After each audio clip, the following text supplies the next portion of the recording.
And since I'm a little bit more triggered now by the idea of mastery, there's other ways of looking at sort of the same kind of development, but coming to a place which is more potent, and that would be veracity. And so I'm using that as sort of my Wednesday version of this practice, right? Going into alignment, and alignment can also be very triggering for people because, right, is there a one set way, or is there something that optimizes the individual, right? And it's the latter.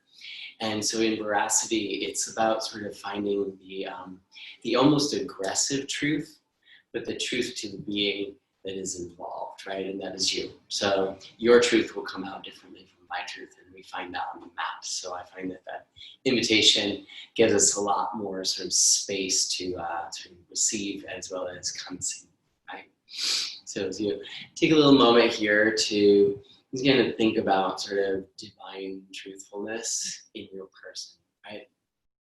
My truth in this very moment is that, like, my apartment feels warm because the AC is off, and sort of how that kind of moves and triggers into the sensations, the receptors of my body, right? I might just be more fluid in my physicality, but my mood could also shift at a sort of a drop of a hat. I have a couple places in my body that are feeling, you know, sort of the intensity of my workouts, but also like maybe a little pain of some kind of sort of mishap, misalignment. My alignment is kind of working with that misalignment, and I think that that's where we get into some really sweet understanding of truths. And so take a couple breaths here to give yourself the space that you need to, you know, use that honesty to inspire you, right? So none of this is meant to kind of diminish or draw you downwards, right? So we're going with the goodness of truth. How that lands on us, right, also brings us to the place also known in the practice of yoga of veracity, V-I rather than V-E, which is the heroship, right? So where we triumph from our struggles, right? So what we, in so many ways, fight for. And allow your hands to come to your heart and to how challenging it is to really use those truths and to work into those strengths to grow in that space, right? We'll bow to our heart because it's always a mystery, right? Release your hands and open your eyes. We're going to come to the mat, right? So I've been working with some of those good power shapes, and it's nice to have this practice to not have to be sort of pushing the power, but maybe recovering from our power, right? So we're going to take a down dog. You get to your down dog, right? And let it come to plank pose so you know that your measurements are your own, right? So whatever cues that you may have received in the past may have worked then, and maybe they now have started adapted, right? So where your hands place and how you're able to distribute, right? Your hands have probably become more spacious in practicing so often on your hands and feet and knees, right, in yoga. So the adjustment might be clear, but it might sort of define you a little bit more to make sort of your own personal adjustments, right? So turning the fingers out a little bit, right? There's a natural turnout in the upper arms, and so that should lead down to the wrists as long as you're not feeling too sort of over-pressured on inner edge of the wrist or outer edge of the wrist, right? And then very gently in this plank pose, you're just gonna sway right and left, right? So just kind of shifting your weight, not only through the hands, but you're gonna notice this is kind of moving through the inner and outer capsule of the shoulder. And it'll also be provoking, right? So it's provoking something up into the chest, right? So that stuff that kind of moves from the shoulders, chest, downwards, ribs, abdominal muscles, right? Spinal erector muscles, core, towards the pelvis, the inside, the outside, and of course down the legs, right? Come back through center and shift back to down dog. Okay, your next inhale, again, come to plank pose, just drop the hips, right? You're up in a high cobra, and then bend the elbows, and you lower down to your chest. This is a little bit different, right? So you got your sort of, your chaturanga to the floor in so many ways. Now you're gonna turn your left toes out, and bring your left knee as close to your left wrist as possible, right? Keep your knee there, right? The legs stay on the floor, and then peel up for your cobra pose again. So you lengthen through the arms. You tuck through your right toes, and then right here, when you lift the hips, the knee stays on the floor until it can swing to the center and step back to down dog. It's a pretty simple move. I'm not trying to turn this into a yin yoga class, but it's a little bit more sort of specified towards this one shape that I'm kind of stoked by. So we'll see how this turns out. Drop the hips again. You're in your high cobra. Bend your elbows till you're all the way down to the belly. Keep your arms there, right knee bends, and you pull it up towards your right pinky, and then you peel up away from the floor, right? So you peel those shoulder blades, tuck them down. You feel your belly pull in to pick up through the bottom ribs. And then you tuck the left toes, so you sort of lift that left thigh, lift that thigh.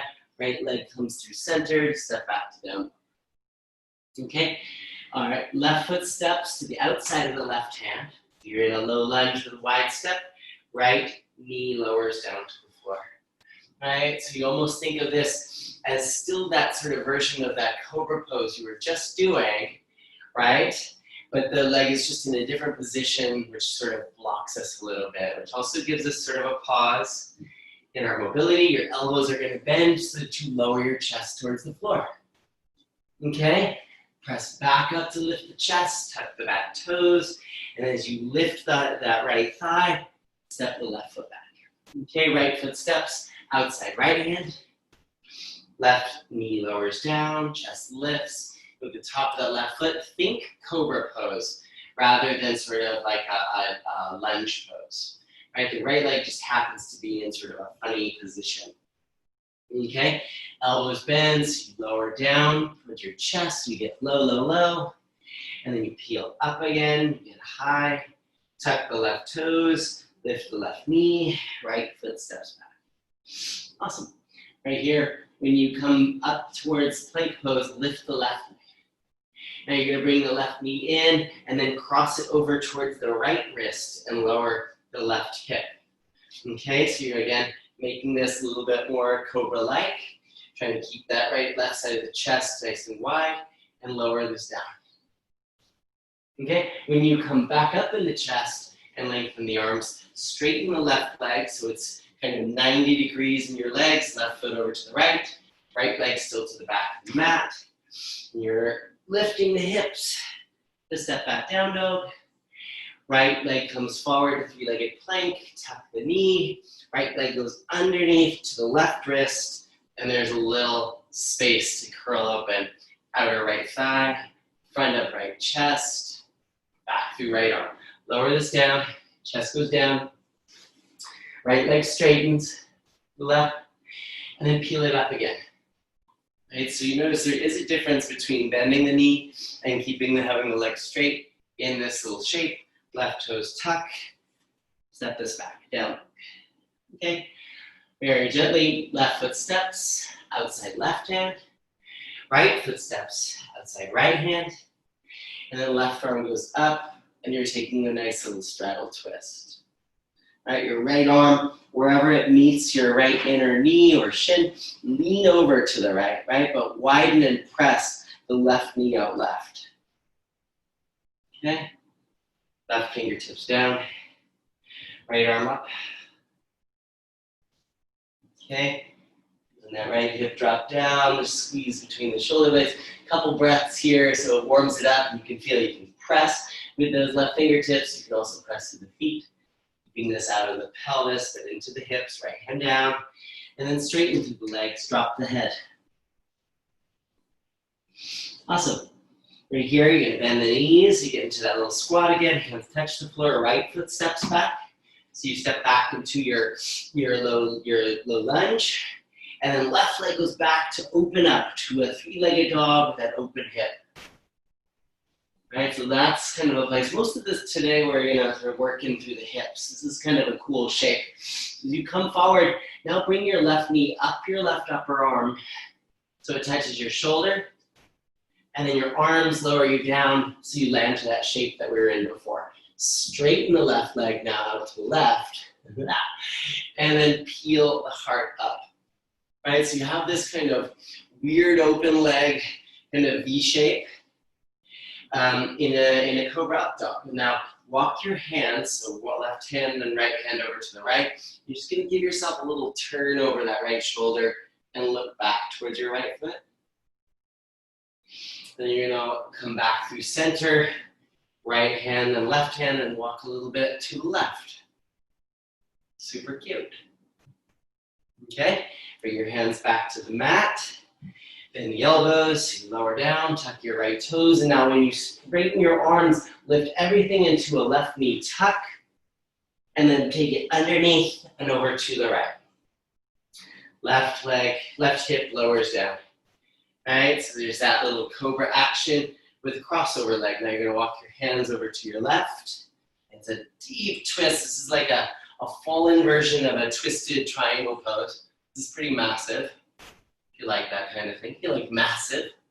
All right, and this might be a little bit easier. You're gonna walk your hands over towards your left foot, and then you're gonna fold into that left foot, and this is gonna go deep into the left glute of that left leg that you're experiencing. So it's gonna kind of increase the weight that you're kind of leaning into that outside of hip and IT band.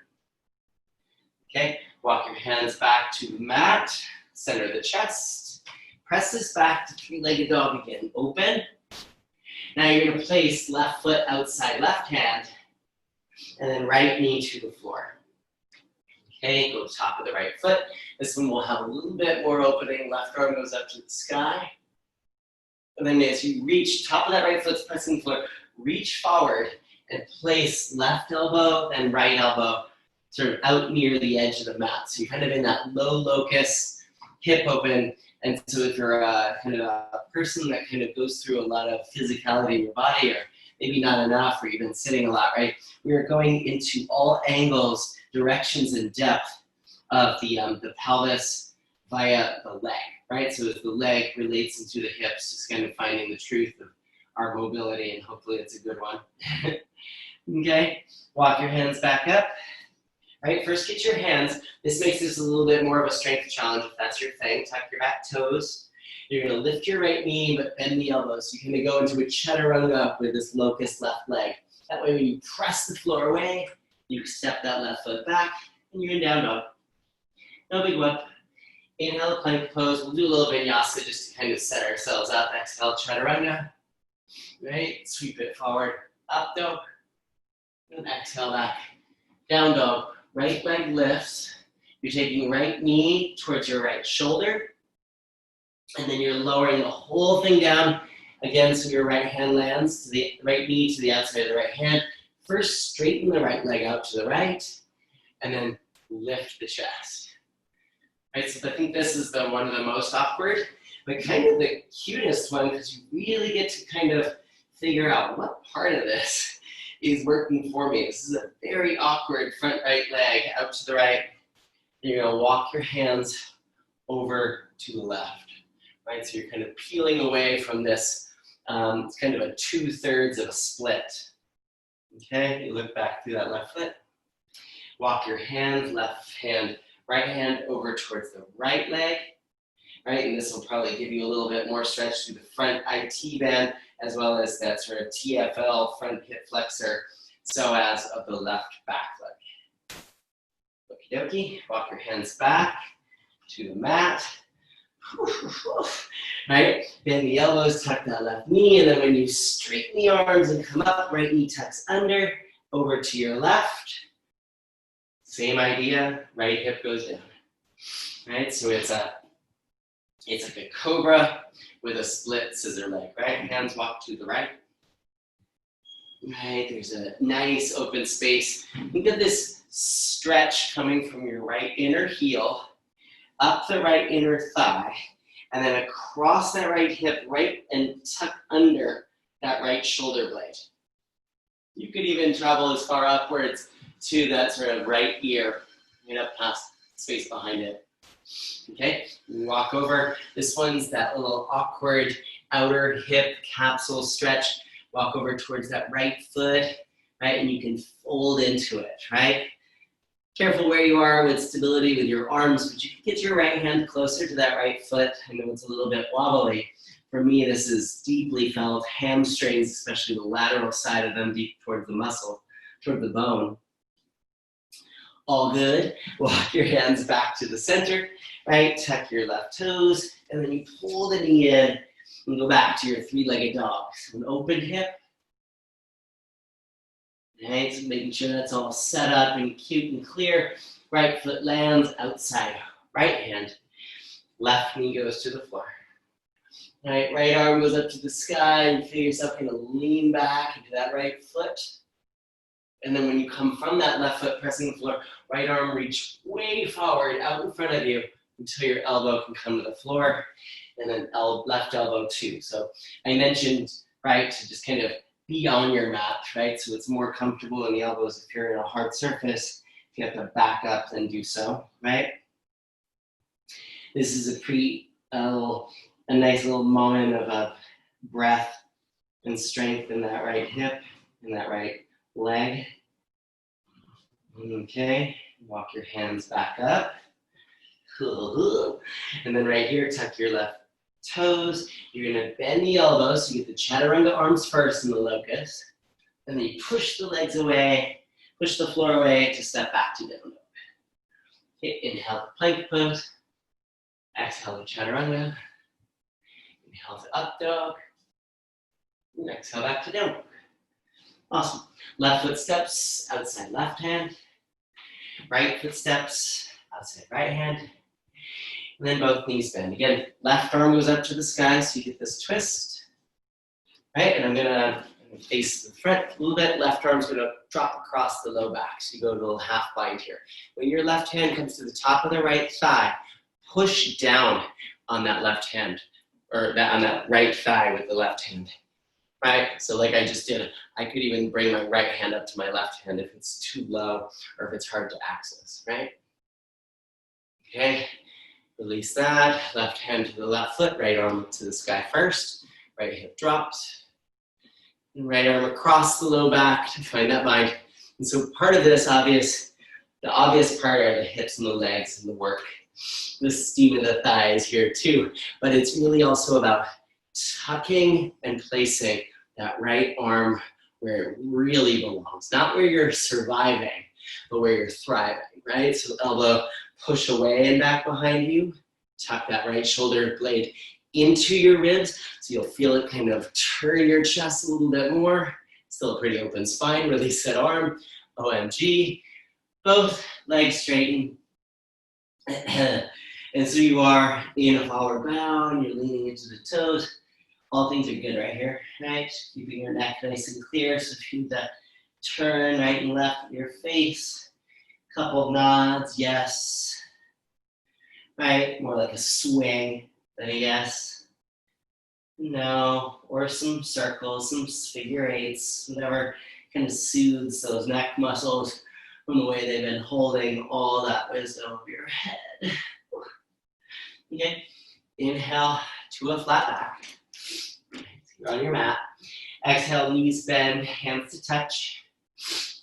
Super good. You're gonna go left foot back, right foot back, plank.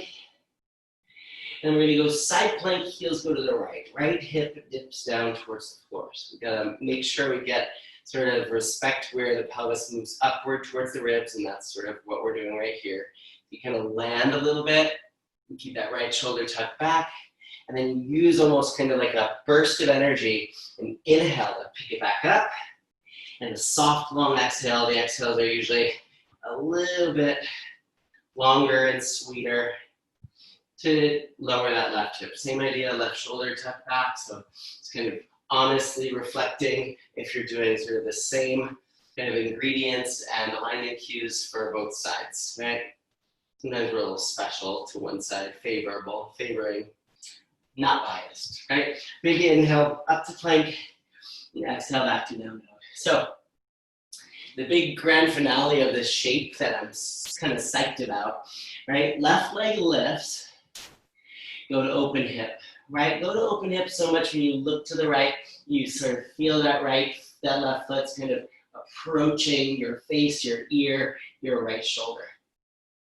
Right? It's pretty intense. When you come back towards plank pose, bring that left knee towards your left shoulder, straighten the left leg, and you're gonna lower this down into that little sort of wide split version to the floor, right? Curl it up so you get your little cobra action. This feels pretty amazing on the back leg. I don't know how you feel. I'm very psyched about it. I'm kind of tripping out a little bit. This is weird, so if you have to look at it while I describe it, then you can go into it right here. So left hand stays there as a stability. You might take it farther out in front of you. Your right arm, you're gonna tuck underneath the left arm and reach your right hand to your left big toe, right? So there's like a little twist turn, right hand holding left foot or calf or heel or whatever's accessible. Back, right knee bends, left hand reach for it.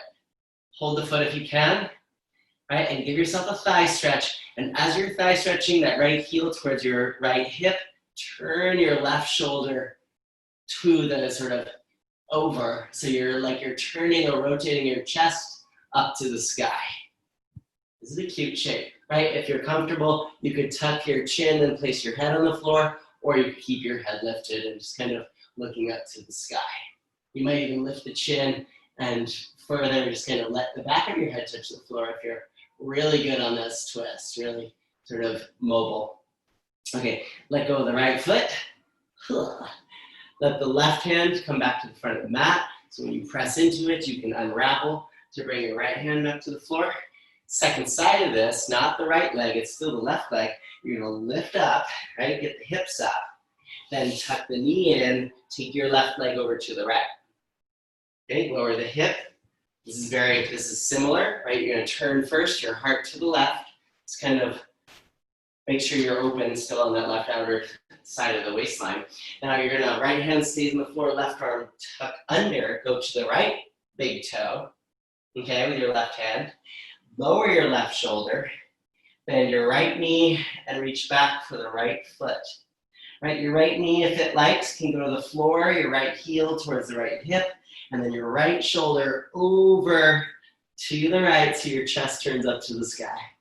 Right, and so however much you want to expand on this, right, so you can widen your right knee, you can really tuck the tailbone. Actually, you're sticking your butt out behind you more and squeeze your shoulder blades towards each other. So this is a big hamstring and quad stretch, and then sort of the big, sort of the bonus to this.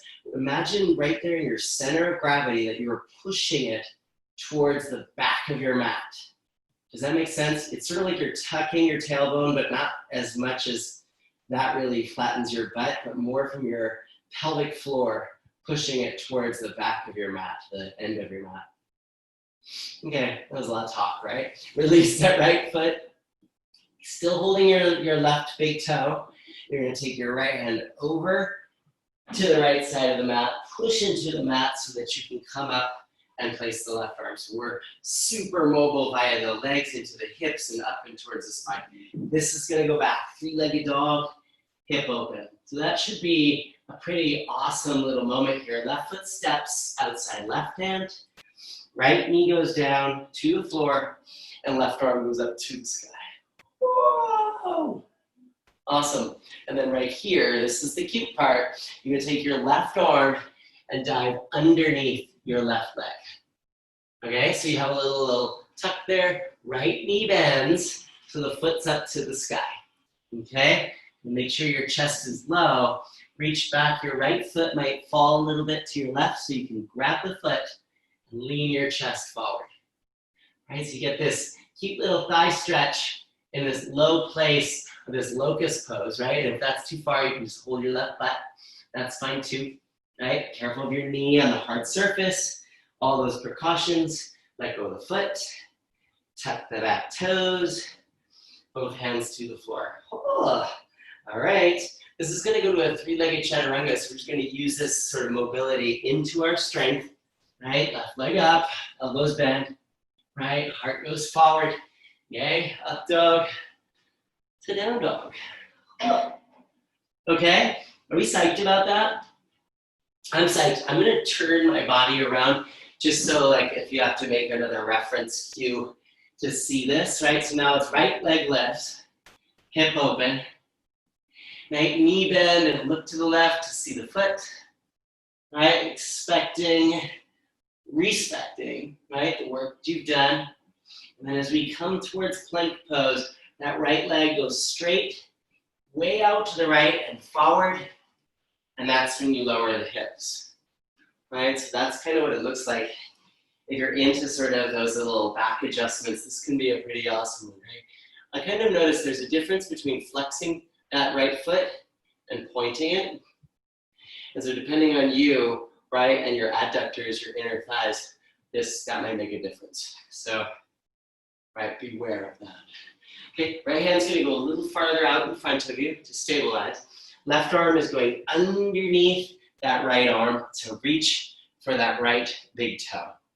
Okay, so already, right, and so I could have mentioned this before, but I didn't. If you want to skip the back leg and thigh stretch, you can just start to turn the chest, right? But if you like the thigh stretch, you don't even have to hold the foot. The knee could bend and the foot could go up to the sky, whatever, right?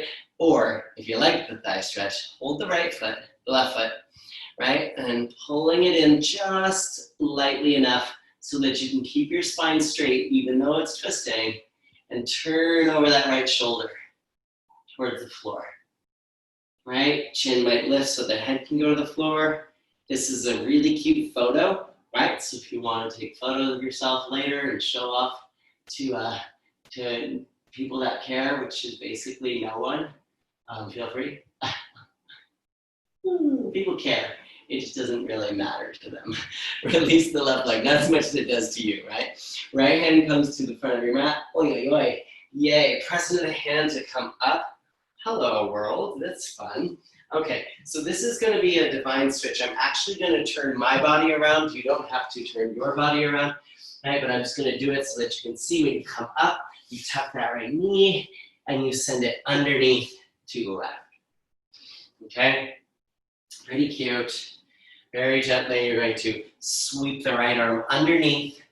Right hand grabs that right big toe in yogi toe lock. Left knee bends, so you can grab that left foot. And then you turn over that left shoulder.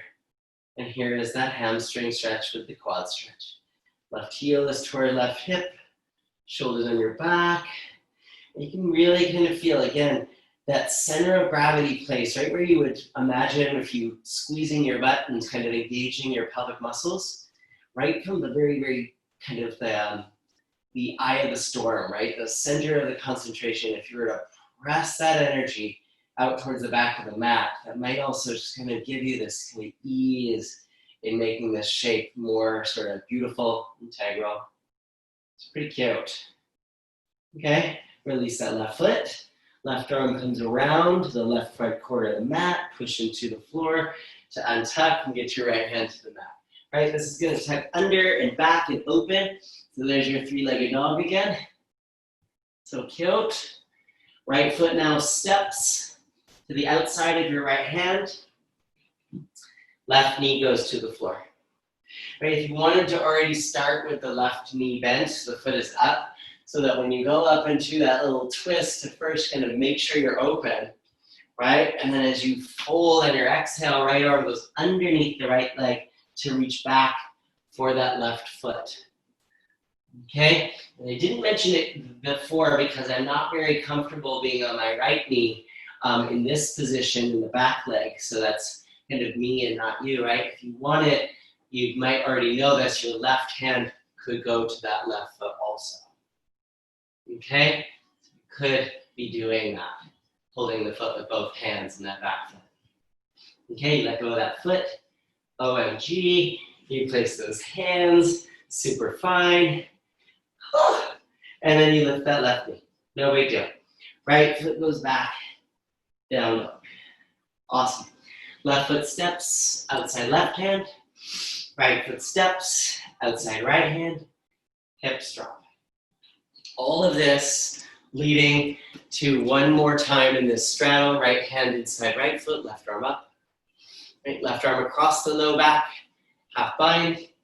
And then if you want, right, remembering keeping that left shoulder kind of tucked back, down, away from the ear, your right arm could go underneath for a full bind. Okay, and all we're gonna really do with this is bound triangle pose with this. So both legs are gonna straight, and you're gonna lean your right arm into the right knee and lift from the left hip up the sort of channel of your left obliques to left shoulder. And this is kind of neat too, because then as you start to kind of retreat from that, it's like you melt out of that to come through the middle and to switch sides. Right arm up.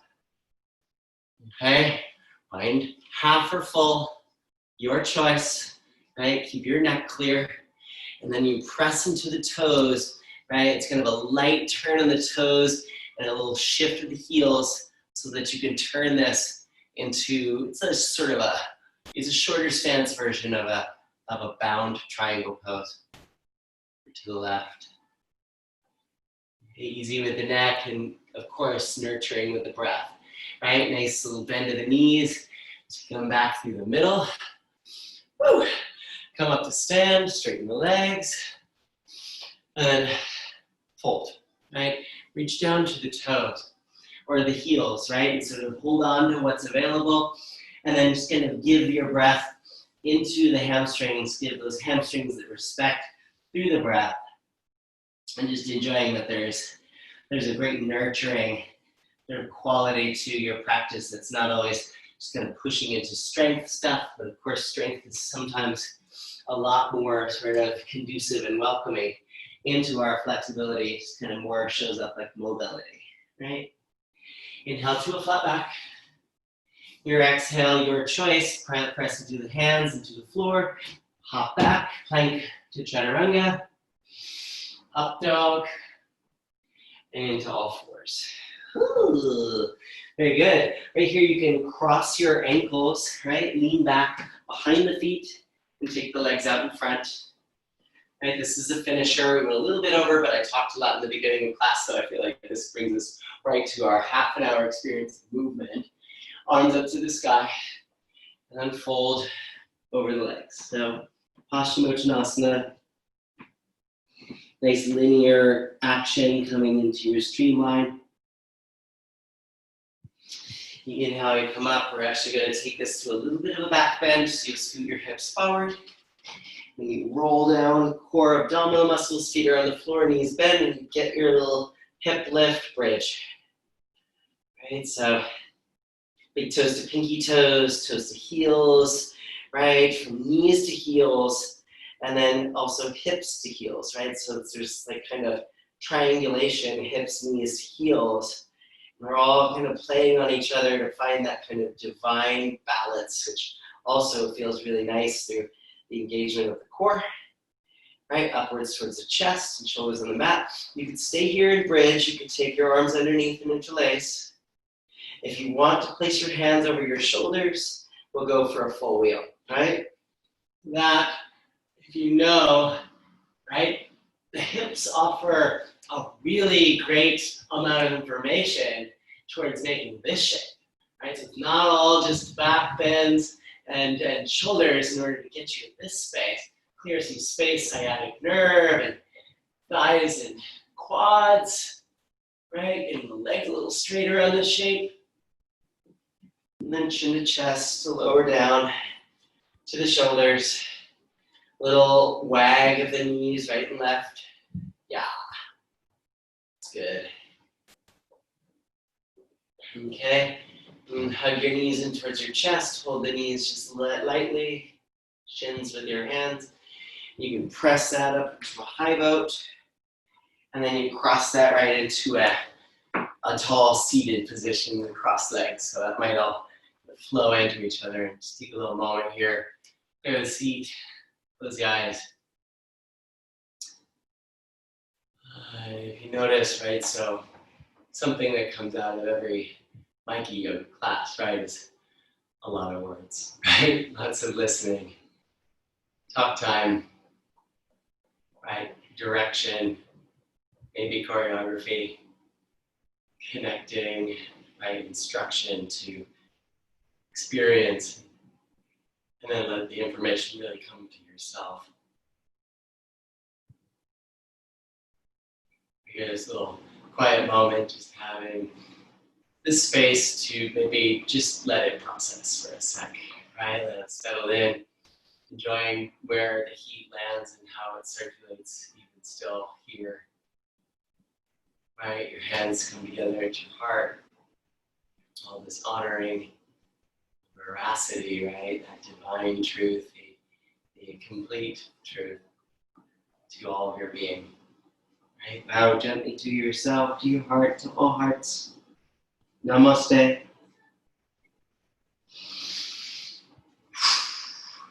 Yay. Amazing, right? So, stay cute. Talk soon. Yay and yay.